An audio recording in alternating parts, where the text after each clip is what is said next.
8323 ya mwaka 2025 ambapo ilieleza na kutoa amri 3.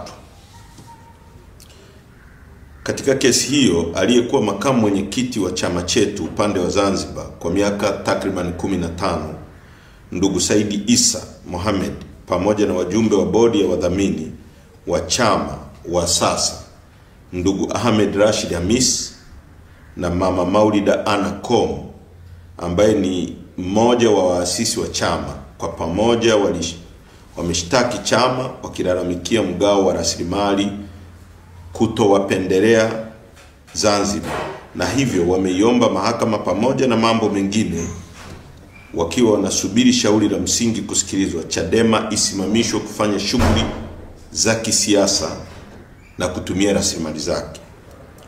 Ndugu Saidi Isa Mohamed amekuwa kwenye nafasi ya makamu mwenyekiti Zanzibar kwa kipindi cha miaka 15, na katika kipindi chote cha uongozi wake ameshiriki vikao vyote vya chama ambavyo vilipitisha mgawanyo wa rasilimali za chama kwa nchi nzima, na hakuwahi kuona shida yoyote. Sambamba na mama Maulida Ana Kom, ambaye amekuwa sio tu mjumbe wa bodi ya wadhamini wanaoishtaki chama, bali amekuwa mwenyekiti wa bodi ya wadhamini, ameshiriki na kuongoza vikao vyote vya mgawanyo wa rasilimali za chama katika kipindi chote. Hakuwahi kuona tatizo, maana kweli halikuwepo tatizo. Maazimio ya mgawanyo wa rasilimali za chama amekuwa akifanya kwenye vikao kwa kuridhiwa na wajumbe wa kikao kwa wingi wao. Kama chama tunaona jambo hili linakuja kipindi hiki sio kwa bahati mbaya, bali ni hila ya kudhoofisha msimamo wa chama wa no reforms no election, ambao unabeba hitaji la nchi na wananchi kwa kipindi hiki. Kesi hii ina msukumo nyuma yake wa watu wenye nia off. Mama Maulida Ana Kom, siku ya kikao cha bodi ya wadhamini tarehe 15 Mei mwaka 2025, aliwataja watu 3 waliokwenda nyumbani kwake kumshawishi afungue shauri hili la madai ya mgawanyo wa rasilimali kwa Zanzibar. Na kesho yake tarehe 16, mbele ya kaimu naibu katibu mkuu bara Mheshimiwa Amani Gorugwa na wakili Edison Kiratu, aliwataja tena watu hao 3 ambao alisema walimfuata na kumwambia kuwa asaini barua ya madai ya fedha ili zipelekwe Zanzibar. Kwa maelezo ya mama Kom, hakuwa ameambiwa kuwa nyaraka hizo alizopelekewa na hao watu 3 ili azisaini zina maudhui ya kuiomba mahakama kuifungia Chadema kufanya shughuli za kisiasa. Mama Kom aliwaambia akina Mheshimiwa Amani Gorugwa kuwa alishangaa kusikia kuwa kesi imefunguliwa na yeye na wenzake wawili yenye hila ya kukiumiza chama, na yeye kama muasisi wa chama na mjumbe wa bodi ya wadhamini hawezi kushtaki chama. Aliomba mwenyewe ajitoe kwenye kesi hiyo. Kitendo cha mama Kom kuwepo mahakamani tarehe 10 Juni 2025 na kukana kiapo chake cha kujitoa alichosaini tarehe 16 Mei inathibitisha kuwa kuna jambo halipo sawa na ambalo lina msukumo wa mfumo wa serikali lenye lengo la kukidhoofisha chama. Hizi hila na nia ovu tumezijua, na kamwe kama chama hatuko tayari kusujudia na kupiga magoti kwenye mambo ya hovyo namna hii. Tutapambana. Sasa hapa ni vizuri nikafafanua kidogo jambo hili.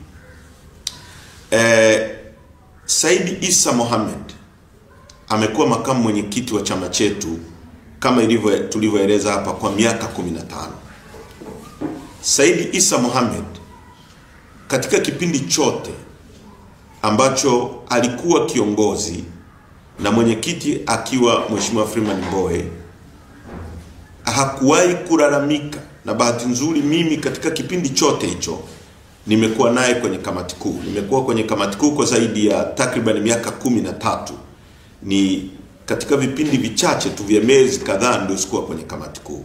Hakuwahi kuraise hoja yoyote kuhusiana na mgawanyo wa Zanzibar, au Zanzibar kudhulumiwa, au Zanzibar kuonewa, au mapato ya chama kubase bara kuliko Zanzibar.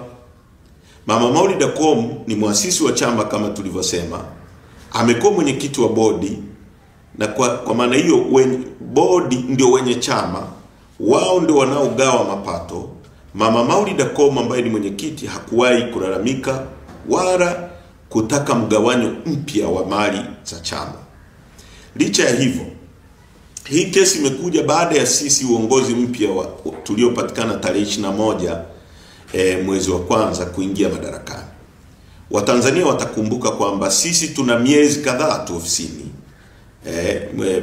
Tulichaguliwa tarehe 21, kufika mwezi wa 3 wakamkamata mwenyekiti. Ina maana mwenyekiti amekaa kwenye madaraka akiwa nje kwa chini ya miezi miwili tu, na sasa leo unaweza kusema ni takriban miezi 4 na sehemu tuko kwenye uongozi. Tangu tuingie madarakani hatujawahi kununua wembe au hata kijiko ambacho tungestahili kuwagawia Zanzibar, labda ionekane tumewagawia kwa kupendelea bara. Hatujawahi kuangalia mgao upya, labda redistribution, labda mtu angesema kwamba sasa tumeingia uongozi mpya umebadilisha mgao ulivyokuwa unaenda. Kama ni ruzuku iliyokuwa inaenda Zanzibar inaenda vile vile.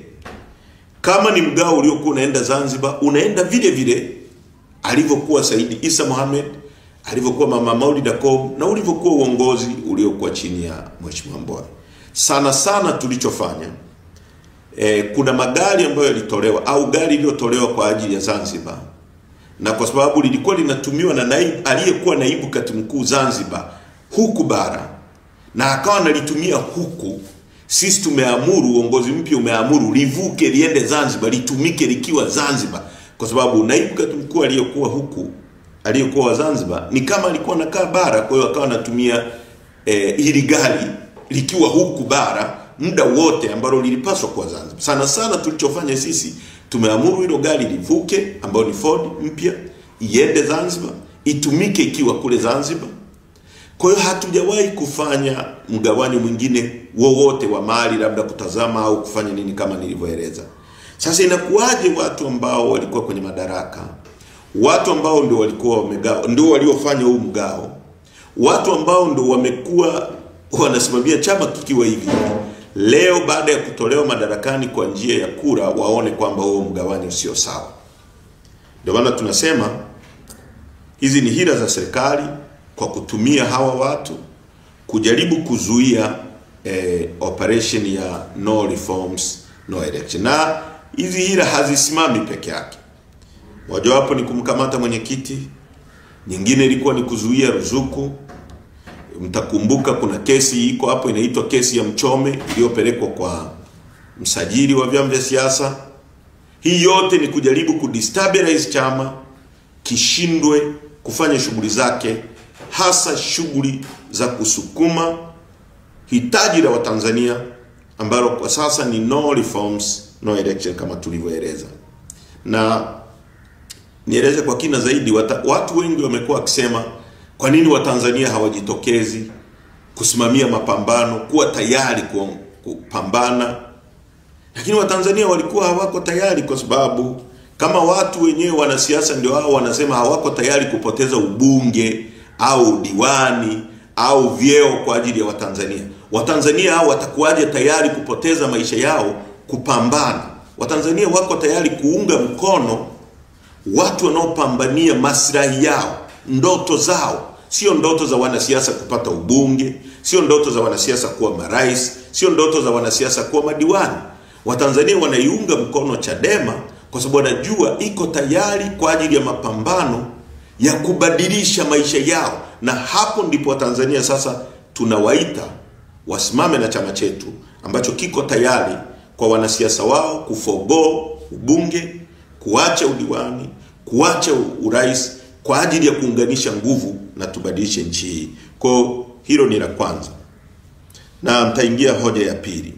Hivyo katika shauri lililosikilizwa tarehe 10 mwezi Juni, amri zilizotolewa na mahakama chini ya Jaji Hamidu Mwanga ni pamoja na hapa nataka Watanzania wawe makini sana: kuzuia katibu mkuu wa chama na bodi ya wadhamini kutofanya shughuli za kisiasa hadi uamuzi wa mahakama utakapotolewa kwenye shauri hili.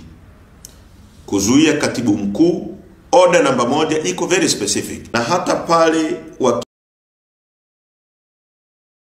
chama majengo katibu mkuu, order namba 4 ubunge, kuacha udiwani, kuacha urais kwa ajili ya kuunganisha nguvu na tubadia hoja ya pili.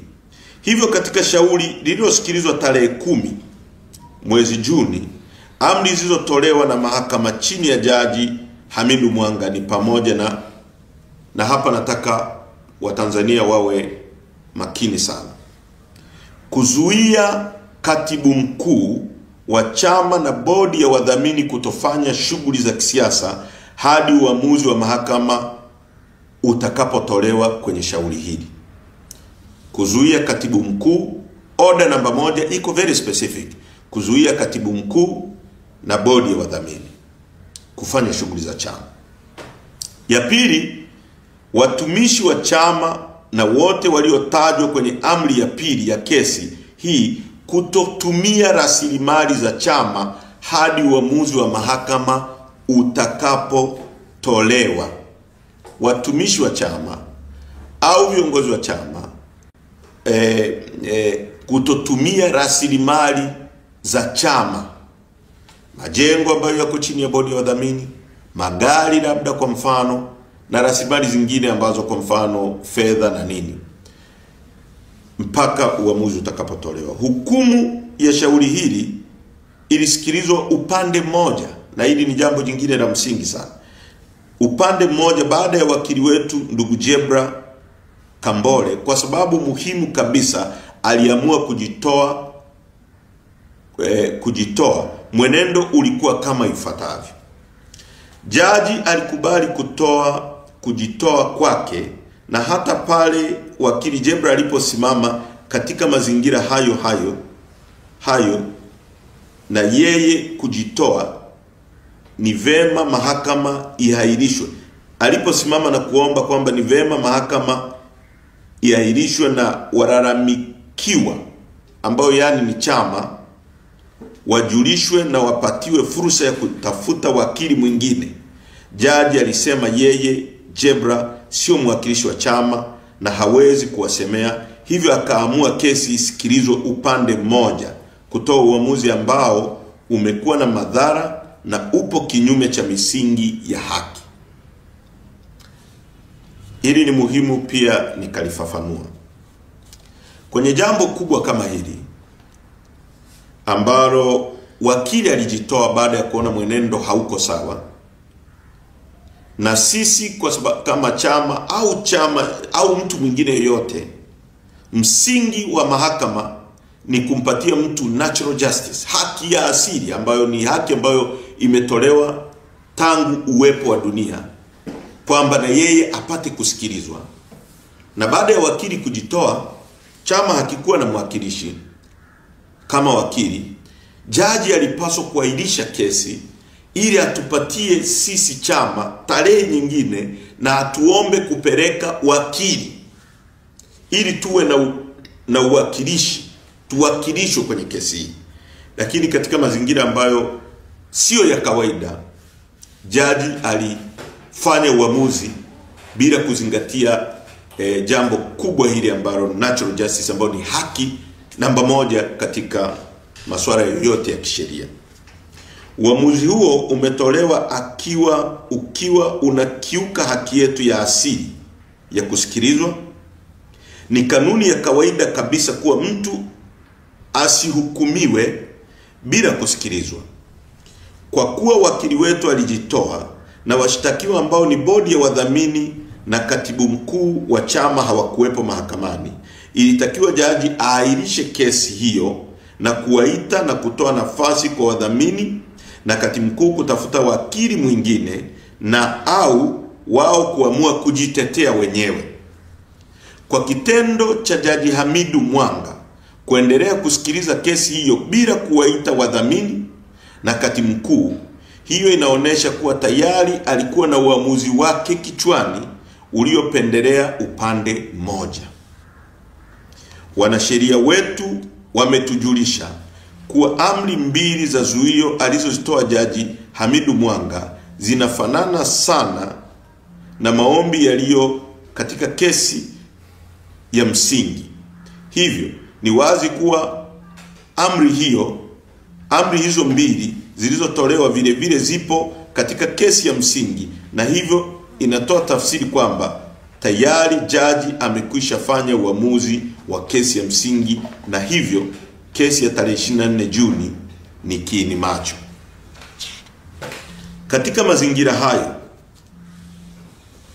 Katika mazingira hayo, je, unategemea haki gani kutoka kwake? Sisi Chadema tunasema kama jaji anakiuka misingi ya kawaida kabisa ambayo majaji wa rufaa katika kesi ya CPC International Inc. vs. Zainab Grain Millers Limited, Civil Appeal number 49 of 1995, ambapo jopo la majaji wa mahakama ya rufaa Jaji Mzava, Jaji Mfalira na Jaji Rubuva JJA walisema ni elementary. Sasa ni elementary, yani hiyo haki ni elementary. Sasa tunatendewaje haki na Jaji Hamidu Mwanga? Mimi kwa niaba ya Chadema nasema hatuna imani na Jaji Mwanga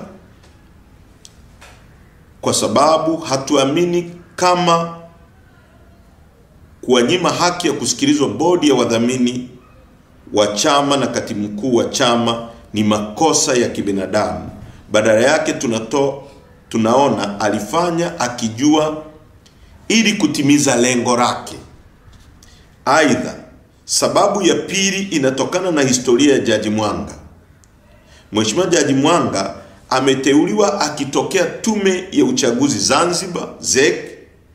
Msimamo wa Chadema dhidi ya INEC pamoja na ZEC mara zote tunazikosoa kwa utendaji na muundo wake. Katika mazingira hayo, kesi inayohusu Chadema anapangiwa jaji anayetoka kwenye taasisi ambayo tunailalamikia. Hatuoni kama tunatendewa haki, na kweli hatujatendewa haki. Sisi tunamuona akiwa na mgongano wa kimaslahi, yani conflict of interest, na kwa sababu hizo tunaomba Jaji Mwanga ajitoe katika kusikiliza kesi yetu. Chadema tunapenda tusomeke kuwa sisi ni wapigania haki na pia tunaheshimu misingi ya sheria na utawala bora.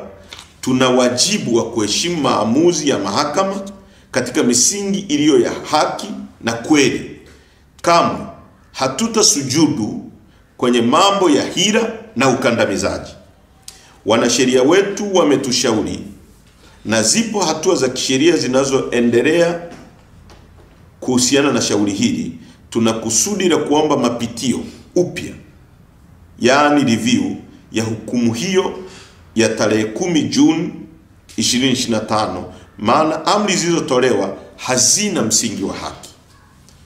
Wakati jambo hili likiendelea kufanywa na wanasheria wetu, tunawaelekeza viongozi na wanachama mambo yafuatayo.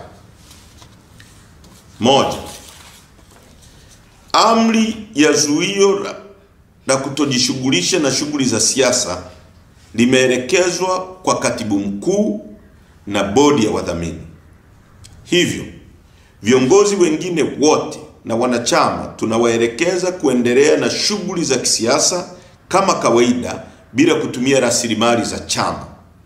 Ninanukuu amri za Mahakama Kuu kama ifuatavyo: that the respondent, the registered trustee of Chama cha Demokrasia na Maendeleo Chadema, the General Secretary Chama cha Demokrasia na Maendeleo Chadema, are restrained or prevented from organizing and or participating in any and all political activities pending the determination of the petition.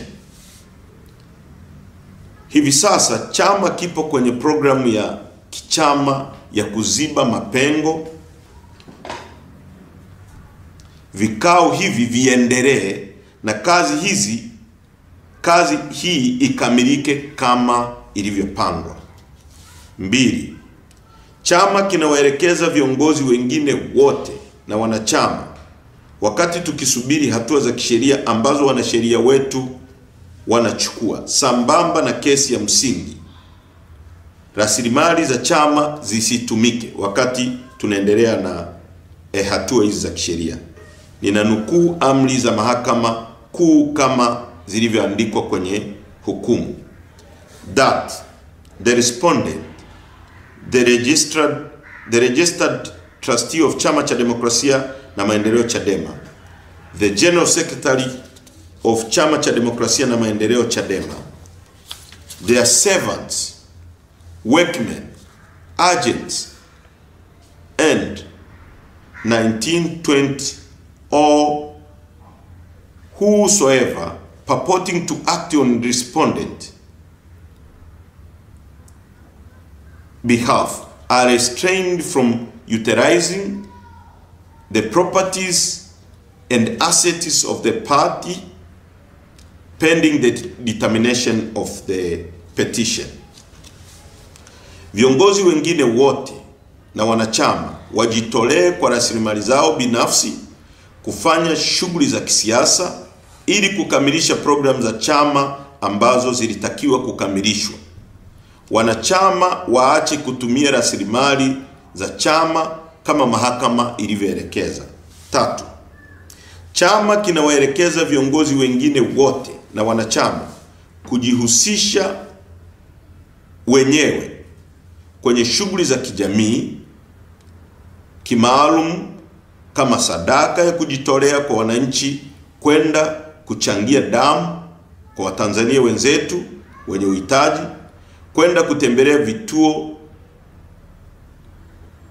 vya wenye hitaji, yani watoto na wazee, na kuwapa faraja, kwenda mahospitalini na kuwapa faraja wagonjwa, kwenda masokoni, kwenye maeneo ya umma kujitolea kufanya usafi, kwenda kwenye maeneo ya umma na kupanda miti aidha ya matunda au ya vivuli angalau ndani ya siku 30 kutoka tarehe ya taarifa hii. Tupande miti 1,000,000. Kwenda kwenye maeneo ya ibada, misikiti na makanisa, kushiriki na waumini wengine kumuomba Mungu, kwenda kwenye misiba na kuomboleza na wafiwa ili kuwapa faraja na matukio mengine mbalimbali yanayotokana kuwa sawa na kwenye jamii inayowazunguka. Matukio yote haya yaratibiwa na viongozi na wanachama. Kwa wingi wenu muhusike kikamilifu katika matukio haya ya kijamii ambayo yanadumisha umoja na upendo wetu kama Watanzania. Ni muhimu nikafafanua hili. Wakati wa utawala wa kidikteta wa makaburu wa Afrika Kusini, ambapo chama cha kiukombozi cha ANC viongozi wake walishambuliwa, waliuawa, walifungwa jela kama mnavyojua, wakina Nelson Mandela na kina Ahmed Kathrada ambao walikaa gerezani kwa zaidi ya miaka 27, na viongozi wengine wakina Thabo Mbeki wakakimbia wakati baba yake Govan Mbeki naye alikuwa gerezani Robben Island. Wanachama wa ANC ambao makaburu walilenga, walipokifuta chama walilenga kwamba chama kipotee. Hawakuruhusu hiyo hali tokee. Walikuwa wanakwenda kwenye maeneo ya mikusanyiko, kwa sababu wakati ule kama ilivyo sasa tumepigwa marufuku, wanajaribu kutupiga marufuku kukutana viongozi wa chama tukiwa kwa pamoja. Wale wanachama na viongozi wa ANC walikuwa wanakwenda kwenye misiba, waliunda timu za mpira, walikuwa wanaenda kwenye makanisa ili kuwapa nafasi ya kukutana na jamii, kuongea na jamii, ili kuwapa nafasi ya kuwa karibu na jamii. Na sisi kama chama kinachoshambuliwa na serikali kwa sasa, kwa lengo la kukiumiza, kwa lengo actually la kuonesha wanachama wetu kwamba chama kimesambaratika, na huku nyuma wakiwa na vyama walivyounda, ukiangalia mashambulizi yetu yanalenga kuwatisha wanachama kwamba chama kimeparaganyika, kimesambaratika. Kwa hiyo wanawaelekeza wanachama wetu waende kwenye vyama vingine ambavyo ni vyama mamluki vya serikali. Sisi tunawaelekeza wanachama wetu, chama hakiwezi kusambaratika, chama kiko imara, chama ni nyie, chama ni wananchi ambao wanatuunga mkono kwa sana, na mmeona kwenye ziara zetu hakuna chama chenye uwezo wa kuitisha wananchi wakaja kwa wingi kama chama chetu. Kwa hiyo msisambaratike, msitishike, msibabaike. Nendeni kwenye matukio ya kijamii, endeleeni na vikao vya chama kama tulivyoelekeza.